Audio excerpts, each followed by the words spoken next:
What's going on, guys, gals, friends? Wanted to go over a little bit of a quick lesson today on sixth, on playing sixth, which is just a fancy way of saying you're playing in the scale, but you're going to be skipping a string. And that's really all we're doing here for our beginners here. The intervals are sixth at 1, 2, 3, 4, 5, 6. I have a hard time saying the word sixth. I have a hard time with that for some reason, speech issues here, but yes, that is why it's called that. So let's just dive right in.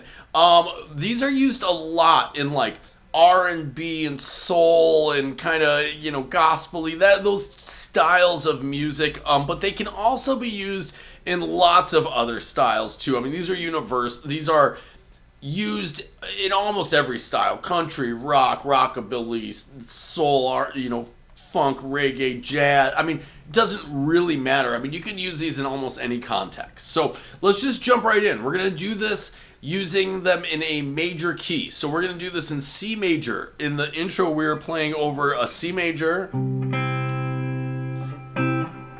to a D minor. Okay?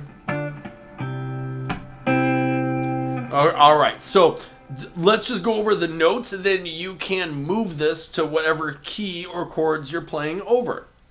So we're going to start here on our high E string. We're going to kind of go backwards from how we usually do it. We're going to say, first I'm going to tell you what note I'm playing on my highest string. We're just going to do our E.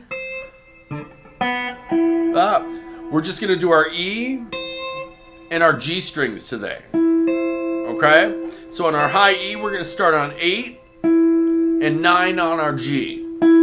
That's our first. And then we're going to go on 10 on both strings, high E and G.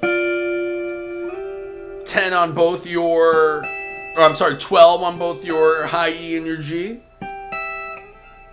11 on your high E, 13 on your high E, and 14 on your G.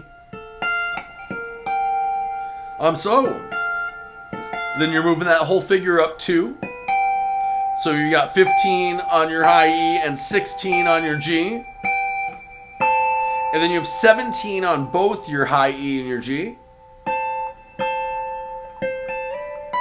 And then you have 19 on both your high E and your G. And then you have 20 and 21 to end that. So, slow, that's...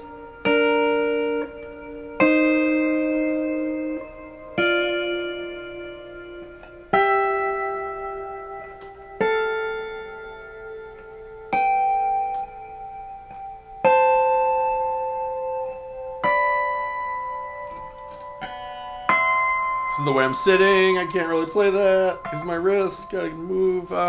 Anyway, so that's the entire harmonized in one octave. Okay, so obviously you can go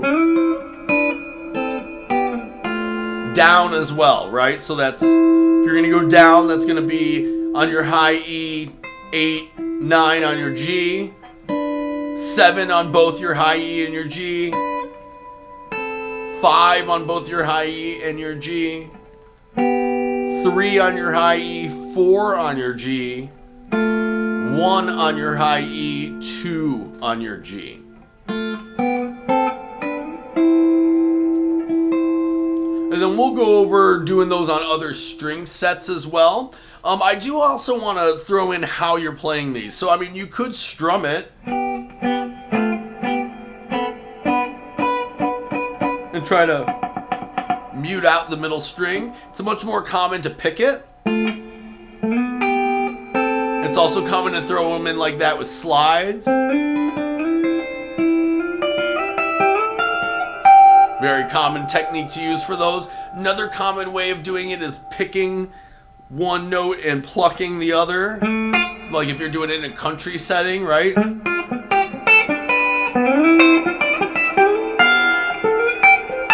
Right, so there's different ways you can use this and attack it that are going to give it a different flavor and a different vibe. So just kind of toy around with those different ideas. and then and what's beautiful about this is because of that, you can really use this. And when I say any context, I really do. Of all the tricks and techniques and different things to play, I would say this is absolutely one of the most universal things that applies to the most styles of music. Playing sixth with this kind of string skipping idea is just really, really usable and a really common sound that we hear, whether it's in chicken picking with the, unless it's that stuff with the chicken picking, all the way to the R&B that we did.